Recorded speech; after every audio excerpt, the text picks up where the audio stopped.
Maksud saya apa sih ngomong ini? Bapak Ibu yang saya sayangi karena Allah, hidup nih gak ada yang ideal. Jika kita di usia 50-an, 60-an, akan banyak hal-hal yang tidak sesuai dengan keinginan kita. Contoh, izin minta maaf. Kadang-kadang anak udah dewasa tapi belum mandiri, bawa beban pikiran. Kadang-kadang menantu gak pernah ngunjungin kita, bawa lagi beban pikiran. Kadang-kadang lo anak kok gak pernah ke rumah ya, bawa lagi masuk lagi dalam file otak kita. Kadang-kadang loh kok menantu gak suka sama saya ya, padahal saya udah tua, masuk lagi dalam pikiran kita. Lah kita sakit kok anak gak datang ya ke rumah, masuk lagi dalam pikiran kita. Oh kok saya udah lama gak dikunjungin anak ya, sampai ada orang tua yang bilang tunggu mati aku dulu baru kalian datang, masuk lagi dalam pikiran orang tua. Kadang-kadang kita pergi majelis taklim, rumah kayak gitu kondisinya, kawan-kawan menyinggung kita pula, masuk lagi dalam kepala kita. Saya ingin berpesan kepada, saya anggap sebagai orang tua saya lah. Ini juga saya bilang sama orang tua kandung saya. Di usia mak, di usia bapak sekarang ini, fokus aja gimana caranya masuk surga. Kalau ada anak menantu yang tak sesuai keinginan hati kita, ikhlaskan. Kalau ada anak yang masih melawan, ingatkan, ikhlaskan. Ibaratnya tawakal, detachment. Kita nggak bisa merubah itu semuanya. Kalau ada kita sakit, kok nggak dikunjungi ya? Kok nggak datang juga ya? Anakku mapan, kok nggak bantu aku ya? Ikhlaskan. Kok nggak ikhlaskan Ustazah? Selamatkan pikiran kita.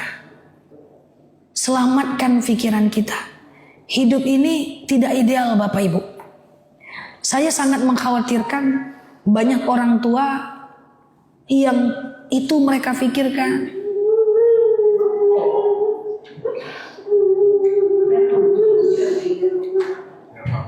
Nggak apa-apa Bu.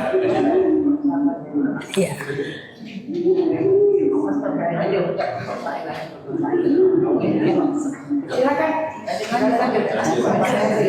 Nanti saya ke sana ya. Aman ya Bu? Insyaallah. Enggak apa-apa.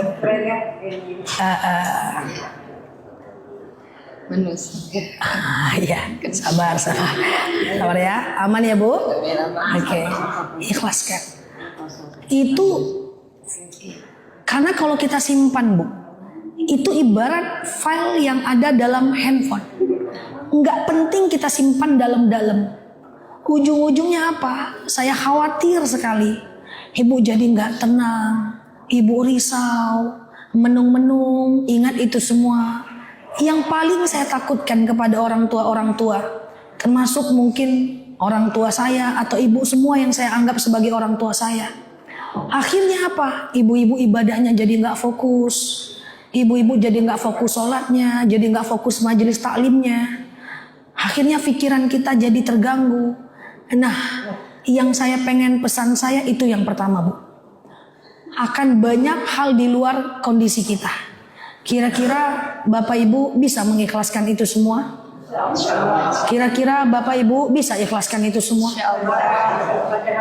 Bu, saya selalu bilang kepada jemaah yang orang tua, apapun kondisi anak kita, menantu kita, saya izin minta maaf.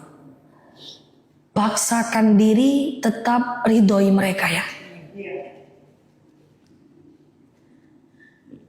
Karena sikap mereka kita nggak ridho, kita udah mau meninggal Bapak Ibu. Kalau kita nggak ridho, sengsara hidup mereka pasti Bapak Ibu. Ridullah ridul walidain, sukhtullah sukhtil walidain. Ridho Allah itu bergantung kepada ridhoan ibu-ibu dan bapak-bapak. Yang saya khawatirkan ketika anak Bapak Ibu tidak sesuai dengan apa yang kita inginkan, dia durhaka, nggak pernah datang, melawan, nggak perhatian, kita marah, kita nggak ridho, sengsara mereka.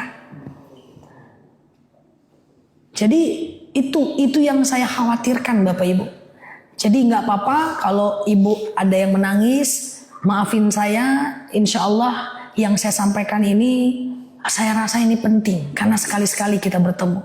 Sehingga ibu-ibu yang udah di usia 60-an, 50-an itu bisa lebih tenang.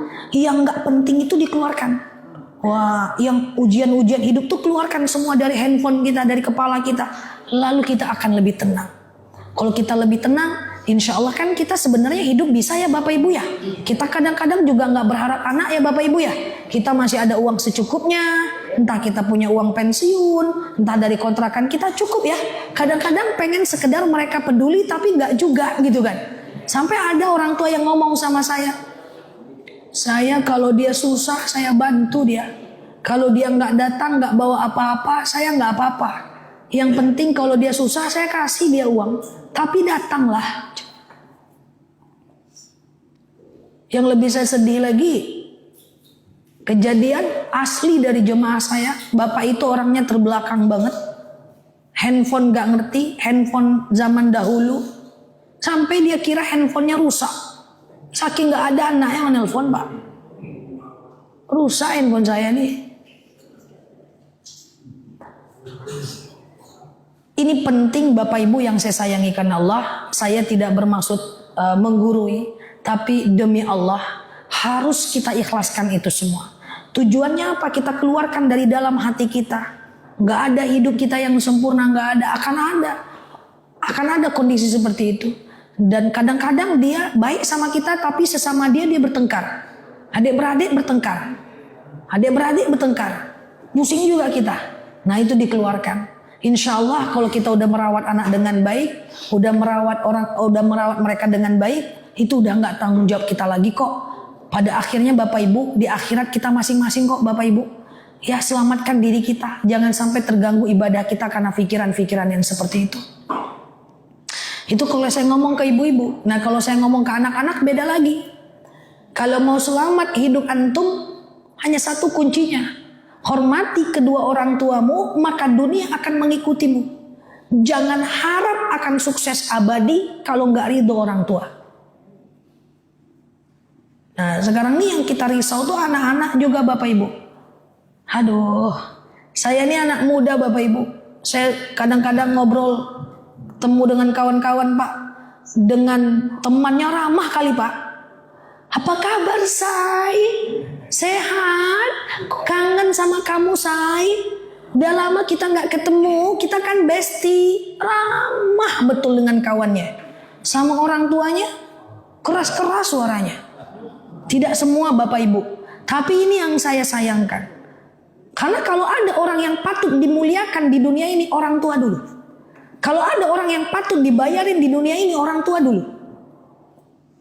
Saya tidak akan pernah memfoto makanan kalau saya lagi sama teman-teman sebelum orang tua saya makan itu. Ini ada tempat makan enak, saya makan dengan teman-teman, saya ingat orang tua. Nanti saya bawa orang tua ke sini, baru tuh mau saya foto waktu saya muda-muda dulu Pak. Kalau enggak, keluarga saya belum cicip, saya tidak mau tunjukkan ke mereka. Sampai mereka saya ajak dan baru saya foto itu makan. Karena kalau ada orang yang wajib dimuliakan di dunia ini, orang tua dulu. Ya Allah Pak, memuliakan orang tua itu paling gampang sebenarnya. Tapi kadang banyak anak yang lupa. Ibu izin, kalau masih ada orang tuanya di rumah, coba tes nanti nyampe Palembang Bapak Ibu. Pergi ke toko burger, stick barbecue, daging impor tuh, coba pergi ke situ. Belikan stick pakai black pepper, barbecue, pakai mayones, kasih keju, kasih sama dia. Mak, Pak, ini buat mama. Apa kata dia? Apa nih? Kata dia kan. Nggak suka mama, kata dia kan. Oke lah, ini 200.000 harganya. Letakkan. Oke, kalau mama nggak suka, pergi keluar, cari tahu isi. Tahu isi tahu? Tahu bunting. Kasih.